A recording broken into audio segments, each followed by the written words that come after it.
Gulfport, Florida. A quiet little town, where palm trees sway in the breeze and each sunset casts a soft orange hue over rooftops. That's where Miranda Corsette lived. She was only 16. But her life wasn't like most other girls her age. Miranda didn't go to school every day.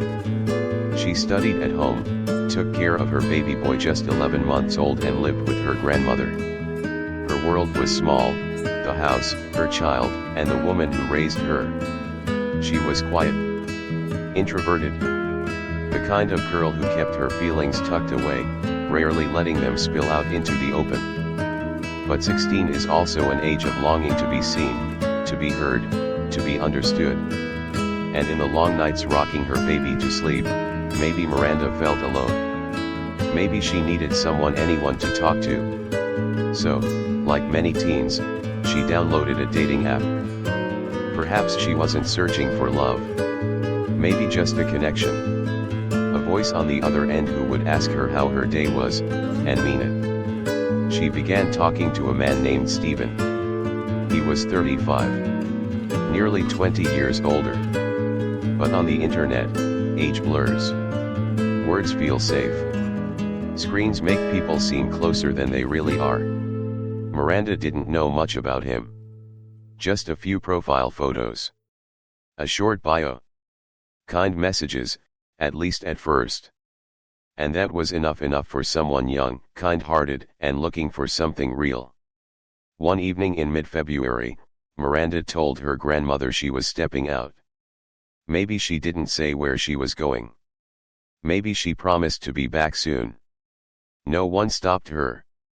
Because no one knew, this would be the last time they saw her walk through that door. After that moment, her phone stopped answering. Messages went unread. The hours turned into days. And for her grandmother, those days became a blur of anxiety and hope slowly fading.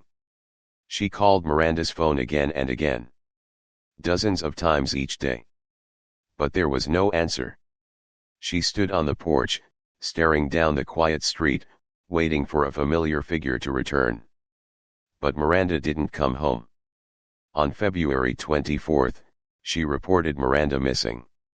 In her heart, a silent fear began to grow. Because she knew Miranda wasn't someone who would run away. She had a child. She had people who loved her. Something had to be wrong. As the days stretched on, family and friends surged. They printed flyers, posted online, reached out to anyone who might know something. They refused to give up.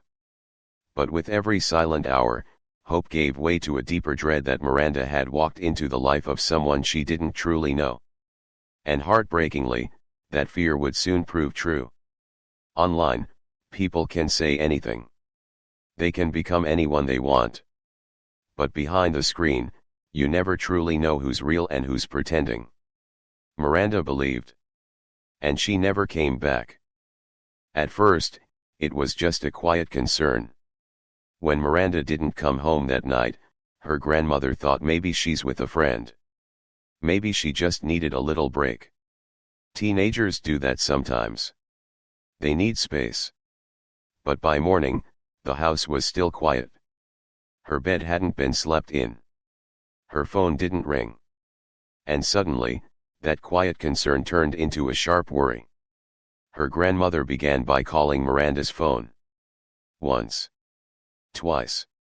10 times. The line went straight to voicemail.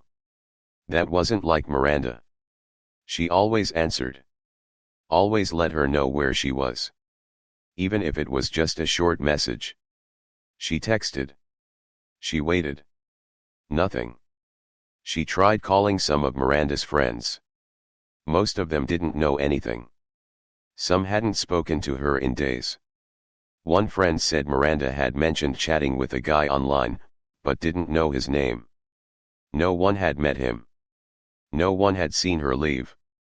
The more people she called, the more panic crept in. She went outside and walked the neighborhood.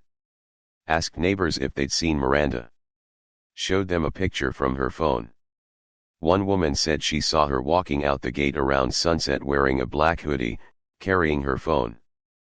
But after that, nothing. She drove down nearby streets. Checked every park bench. Every corner store.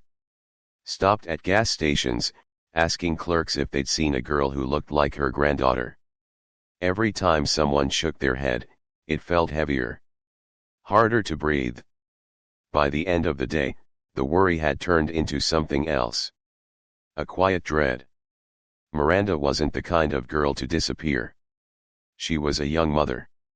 She had responsibilities. A routine. She loved her baby boy. She loved her home. Something was wrong, that much was certain now.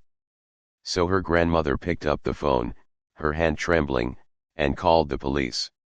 "My granddaughter is missing," she said softly. "She left last night and never came home." The officer asked questions. When was the last time she was seen? What was she wearing? Did she mention where she was going? Each answer made it clearer Miranda hadn't just wandered off. She had vanished. The search had officially begun. But for her family, it had already started the moment the silence fell too deep. Hope is a strange thing. It keeps you standing when everything inside you is falling apart. And in those early hours, Miranda's family held onto hope. Tighter than anything else. February 24, 2024. It had been 2 long days since Miranda Corsette was last seen. That's when police in Gulfport, Florida, officially opened a missing person case. The officer who took the call from Miranda's grandmother began with routine steps, asking for recent photos, gathering names of close friends, and requesting access to her phone records.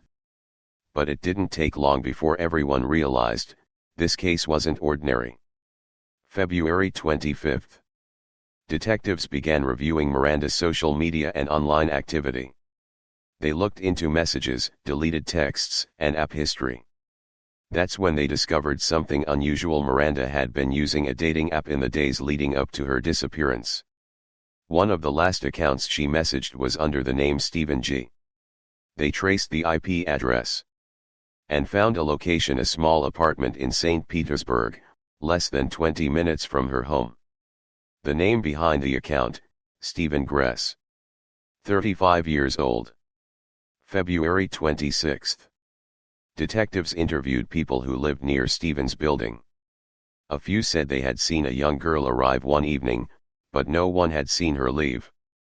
Police requested surveillance footage from nearby stores and intersections. They found a video clip, grainy, but clear enough. It showed a girl matching Miranda's description walking alongside a man, around 7:40 p.m., 2 nights before she disappeared. She wasn't smiling. She wasn't speaking. She was just following him. February 27. Investigators obtained a search warrant for Stephen Gress's apartment. Inside, they found items belonging to Miranda: her hoodie, a piece of jewelry, and other personal effects that confirmed she had been there. But Miranda wasn't.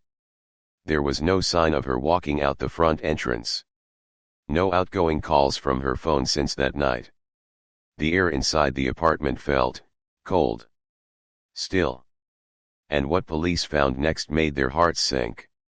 In the apartment's storage closet, hidden behind a row of cleaning supplies, officers discovered something chilling: a large container, sealed and taped shut.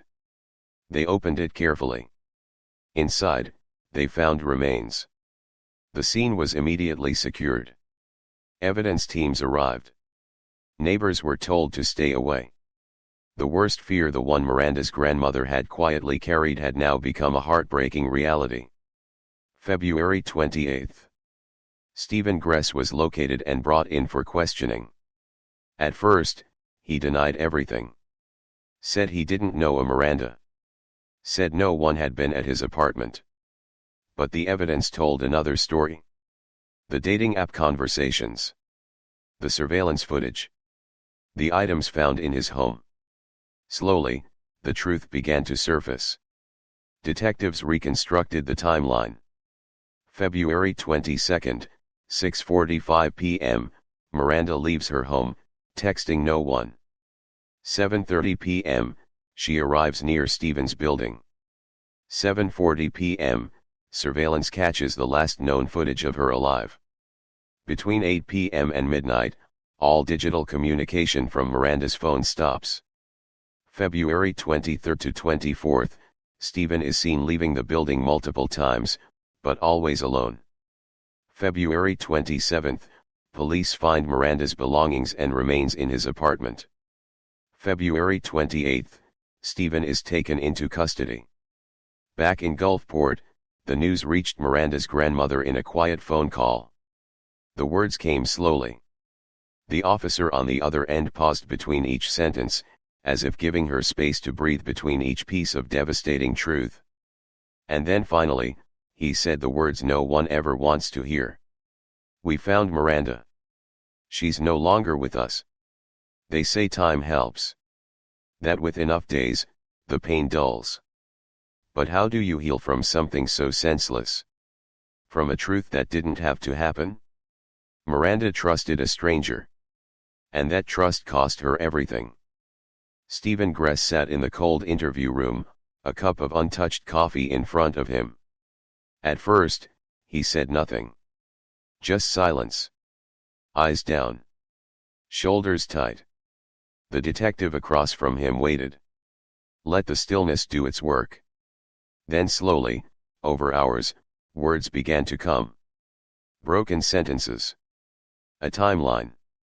Regret, or at least something that looked like it. This is what he said.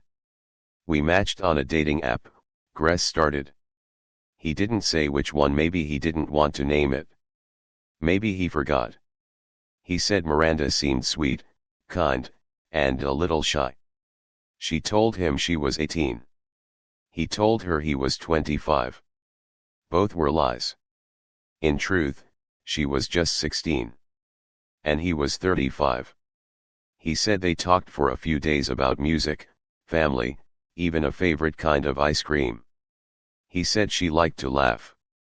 She made him feel young. But there was something else. She felt lonely, he said. She said no one listened to her. I liked that. I liked being the one who listened. The detectives kept their expressions calm, but they were listening carefully. According to Gress, Miranda reached out more than once. She sent pictures. Voice notes.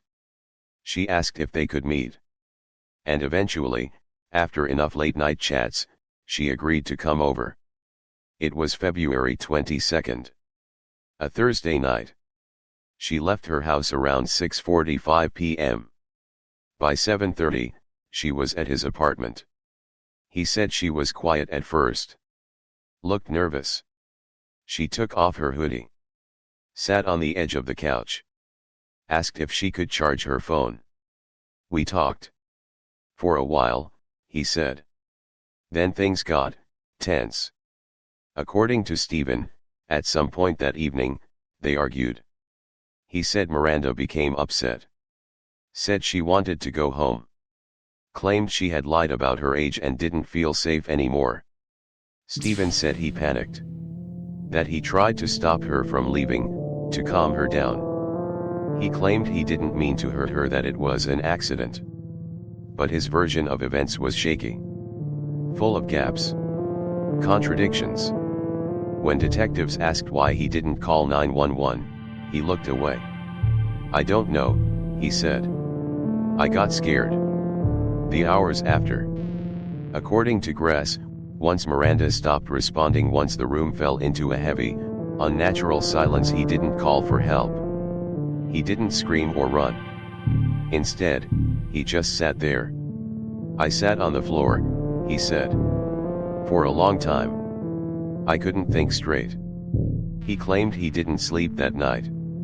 He just stared at her phone, which kept buzzing with texts and missed calls. Her grandmother, her friends, one message saying, "You okay?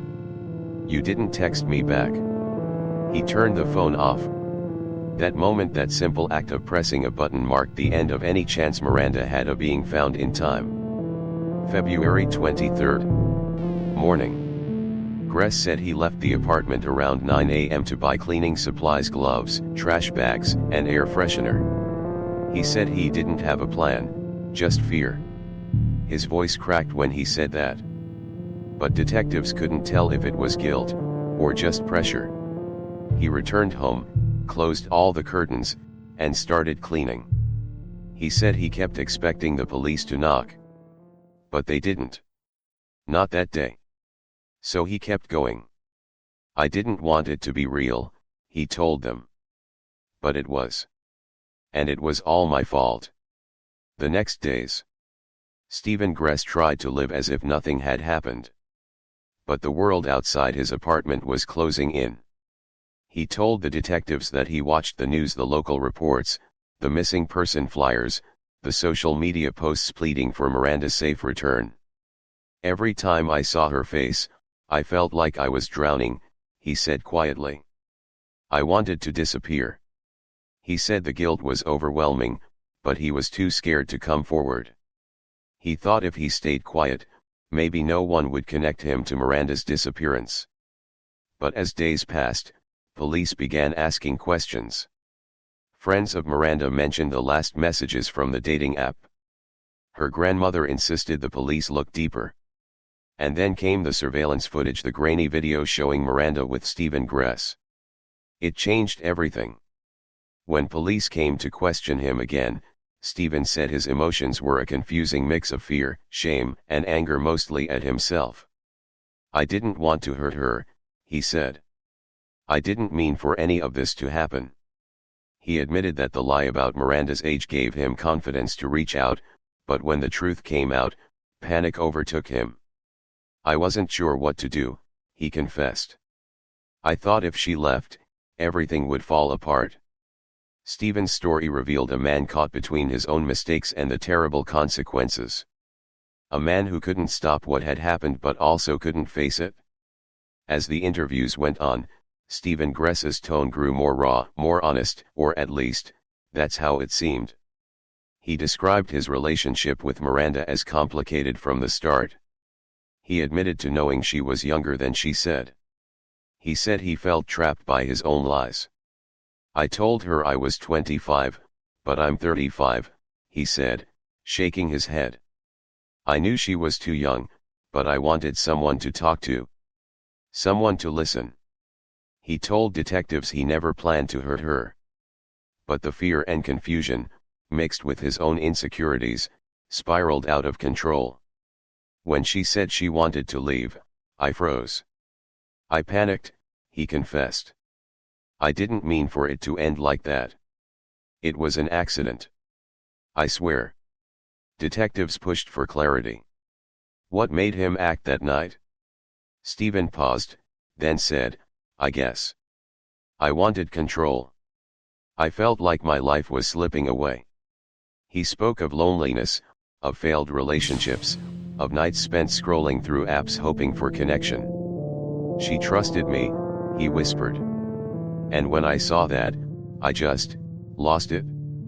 His words revealed a mix of regret and anger at himself, at the situation, at the moment that changed everything.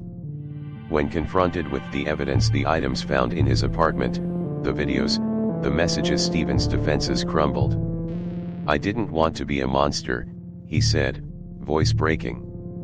But I guess that's what I am now. He expressed a hollow kind of remorse, a recognition that nothing could undo what had happened. While Stephen Gress tried to paint the night's tragic events as an accident born of panic and fear, the detectives were not convinced. They had gathered evidence, physical proof that contradicted his story. Your version doesn't add up, one detective told him firmly. We have evidence you plan to hide what happened. Police found traces of cleaning supplies in unusual places, and surveillance footage showed Gress making multiple trips late at night, carrying heavy bags. His phone records revealed searches for how to dispose of a body and for chemical products used to erase evidence. These weren't the actions of someone acting on impulse, they pointed to a deliberate plan to cover up a crime. When confronted, Gress's attempts to claim innocence or accident started to crumble. Detectives pressed him hard. Did you mean to kill Miranda? Why did you dismember her body? Why try to hide the evidence instead of calling for help? Faced with mounting proof, Gress's voice faltered. He avoided eye contact. His answers grew shorter, less certain. I didn't want anyone to know, he finally admitted. I was scared. I didn't want to go to jail. But the investigators knew better. They saw a man who tried to escape responsibility by hiding the truth, a truth that was far darker than his initial story. The police made it clear, this was not a tragic accident. It was a crime. A deliberate act followed by attempts to destroy the evidence. And for Miranda Corsette and her family, the painful journey to justice was just beginning. News of Miranda Corsette's disappearance and the shocking details of her death quickly spread. Local media picked up the story, sharing the heartbreaking facts with a growing audience. The public reaction was swift and fierce. People were shocked and outraged that a young girl could be lured into danger by someone she trusted online. The idea that a simple swipe on a dating app could lead to such a tragedy sparked widespread fear and anger. Social media exploded with hashtags demanding justice for Miranda. Calls for better protections for minors on dating platforms grew louder. For Miranda's family, the news was devastating beyond words. Her grandmother, who had never stopped searching, broke down when she learned the full truth. She was our light, her grandmother said softly, tears streaming. To know someone could hurt her like this, it's unbearable. Miranda's parents and siblings struggled with a mix of grief, shock, and anger. Every day since her disappearance had been filled with hope that she would be found safe. Now that hope was gone. But amidst the sorrow, a fierce determination took hold. The family vowed to fight to demand justice for Miranda, and to warn others of the dangers lurking behind online connections. We want everyone to know her story, her mother said. So no other family has to go through this. The tragedy brought the community together. Vigils were held. Donations poured in to support the family. Local leaders promised to review laws and safety measures for online platforms, hoping to prevent a similar nightmare from happening again. Months after the case was uncovered, the trial of Stephen Gress officially started. The courtroom was packed. Journalists, Miranda's family, the community, and anyone seeking justice closely followed every moment. The prosecution presented overwhelming evidence. They showed security footage capturing Miranda entering Gress's apartment that night. Messages from the dating app revealed Miranda stating she was 16 years old, and Gress knowingly hid this fact. Chemicals and tools found in the apartment proved Gress tried to cover up the crime. Miranda's friends were called to testify, recounting their last conversations with her. Some witnesses confirmed they warned Miranda about meeting strangers online, but she trusted him. Technology experts explained the risks of dating apps and how easily predators can exploit them. The defense attorney tried to reduce Gress's charges, claiming it was an accident caused by loss of control. They presented evidence about Gress's mental state, emphasizing remorse and lack of intent to kill. After many tense days in court, the jury found Stephen Gress guilty of murder and body disposal charges. The court sentenced him to life imprisonment without parole. Miranda's family wept upon hearing the verdict. It was the justice they had waited for all those months. Although justice was served, the pain of loss still deeply remained in the hearts of Miranda's loved ones. Her story stands as a powerful warning about the hidden dangers on social media and the urgent need to protect children from unseen traps. The tragic story of Miranda Corsette is a painful reminder of the risks that come with meeting strangers online. In today's digital world, it's easy to feel connected, but not all connections are safe. People often forget that behind a friendly message or a charming profile, there could be someone with harmful intentions. It's important to remember that anyone can hide who they really are on the internet. Miranda's case shows how a moment of trust can quickly turn into a nightmare. Families, friends, and communities must stay vigilant. Open conversations about online safety should be encouraged, especially with young people. Parents and guardians should educate children about the dangers of sharing personal information or meeting strangers from apps or social media. If you decide to meet someone new from the internet, always take precautions. Meet in public places. Tell someone you trust about your plans. Keep your phone charged and accessible. Trust your instincts. If something feels wrong, don't ignore it. Miranda's story is heartbreaking, but it also calls for awareness and action. By learning from her tragedy, we can help protect ourselves and those we love from similar dangers. Loneliness is something many people face, especially young people trying to find connection. But don't let loneliness make you lower your guard. Getting too close too quickly with a stranger online can put you in danger. Take time to truly know someone before trusting them with your heart or your safety. Real connections take time and care. If someone pushes you to move fast or keep secrets, that's a red flag. Remember, it's okay to say no, to take a step back, and to prioritize your safety above all. If you found Miranda's story important, please like this video and share it to help spread awareness. Subscribe to the channel Rose and Crimes for more stories and lessons about real cases. Together, we can learn, protect, and stand stronger against dangers lurking online.